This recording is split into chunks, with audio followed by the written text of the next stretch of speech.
Live from downtown Detroit, home of WDIV and Click on Detroit, Local 4 News at 5 starts now. It was a false positive. The Lions say Matthew Stafford doesn't have coronavirus and is cleared to be back with the team. Some of us are getting wet, but everybody is on the cool side. Find out how much longer we get these below normal numbers.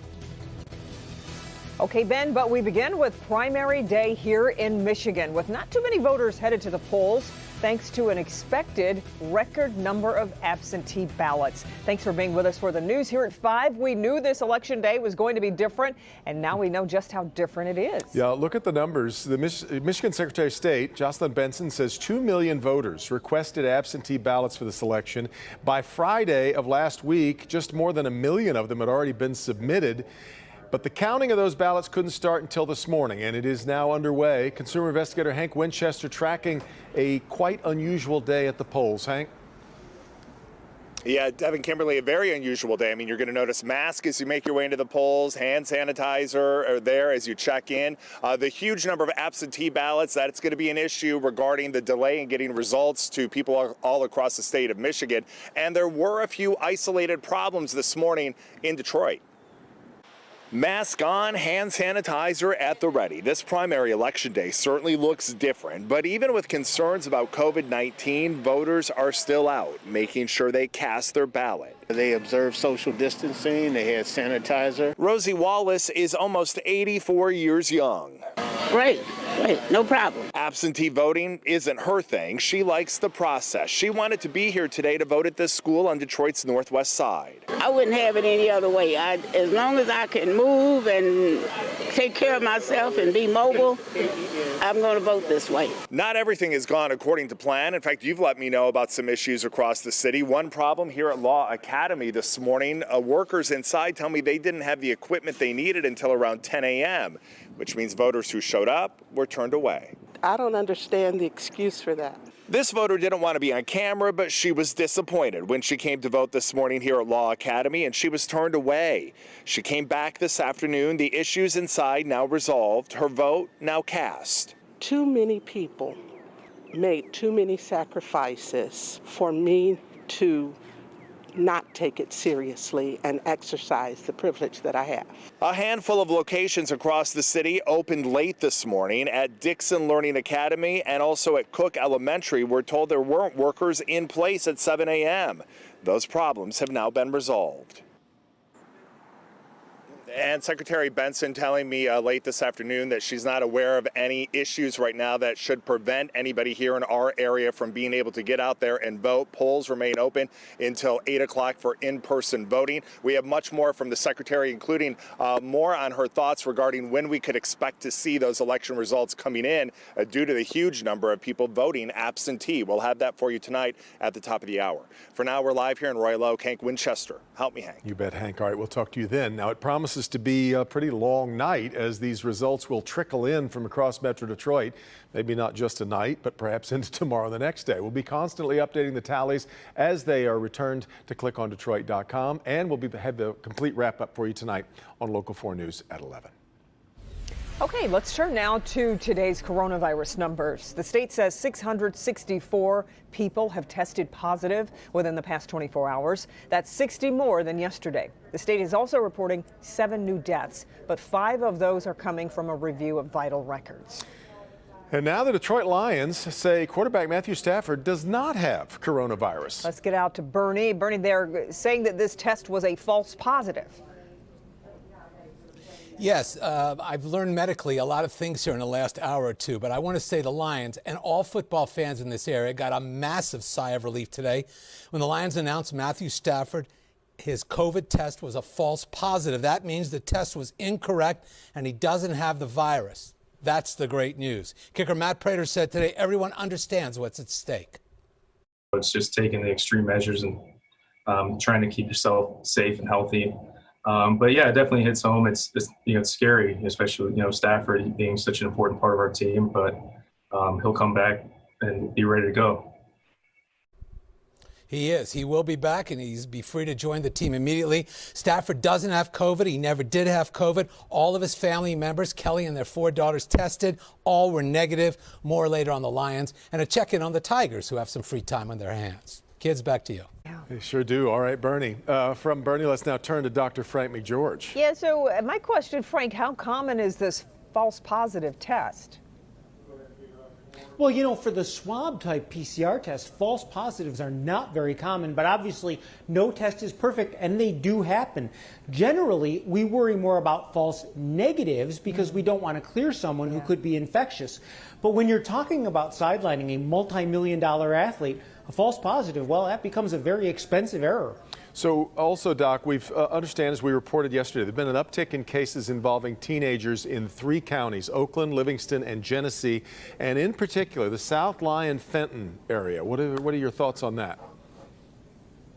Well, you know, I think it's a really important cautionary tale about the transmission risk that young people pose if they either aren't taking necessary precautions or, as our education system begins to ramp up, the potential if we are not mindful about safeguards on return.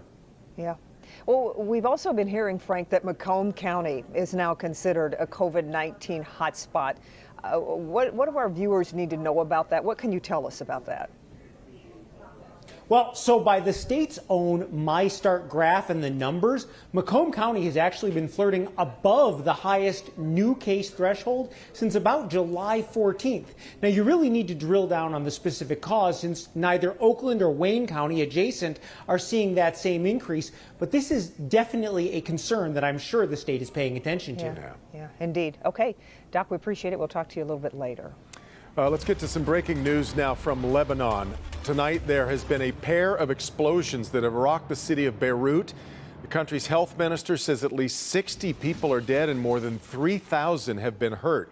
Lebanese officials say these blasts tore through a port area of the city where high explosive materials are known to be stored, but the exact cause of the explosions is unclear. Developing story. We will continue to update that over this next 90 minutes of news. Indeed. Also, major news today from Ford. The company is making a change at the top. After 3 years as CEO, Jim Hackett says he is retiring, and the current Chief Operating Officer, Jim Farley, is taking over. Our business editor, Rod Maloney, live in Dearborn with a look at who Jim Farley is and why this happened now. Rod? Well, let's first talk about Jim Hackett and his departure. He was kind of a reluctant CEO, former CEO of Steelcase and U of M athletic director. Wasn't looking for the job when Bill Ford came to him, but he took it to help out, and he did a lot. He worked on mobility quite a bit. He got rid of sedans in the lineup, and he was working on a turnaround. And now it's Jim Farley's turn. Jim Farley is by all accounts a dyed-in-the-wool car guy who rose to automotive stardom at Toyota and came to Ford during the downturn.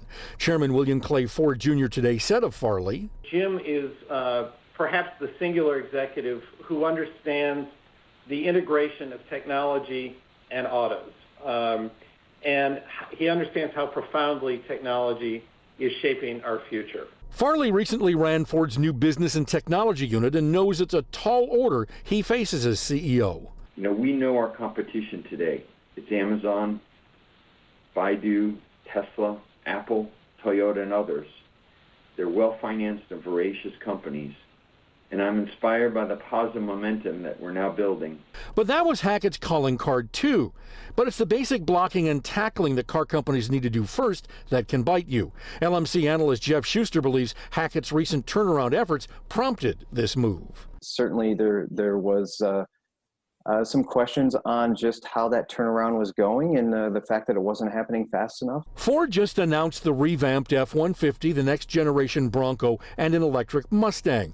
Those products can fund a turnaround, says Auto Trader analyst Michelle Krebs. Execute the upcoming products flawlessly. First, we've got the new F-150 coming. They cannot mess that up the way they did the Explorer. So come October 1st, Jim Hackett stepped aside. He will stay on as an advisor through 2021. Reporting live in Dearborn, Rod Maloney, Local 4. The development. All right, Rod. Well, today, former Michigan State gymnastics coach Kathy Klages learned she's headed to jail for lying to police in the Nassar investigation. And right before learning her sentence, she tearfully addressed the judge. Defender Sean Lay following the story. Sean, she stood her ground, claiming she knew nothing about Larry Nassar's abuse. And I think that took the breath away of most people watching in court today, including two gymnasts who were there, who spoke out. We're going to hear from them, who said they went to Kathy Klages years ago to tell them about terrible sex abuse. They say she could have done something to stop Larry Nassar years ago. But listen carefully to the ex-MSU coach here, still putting off responsibility, saying she doesn't remember.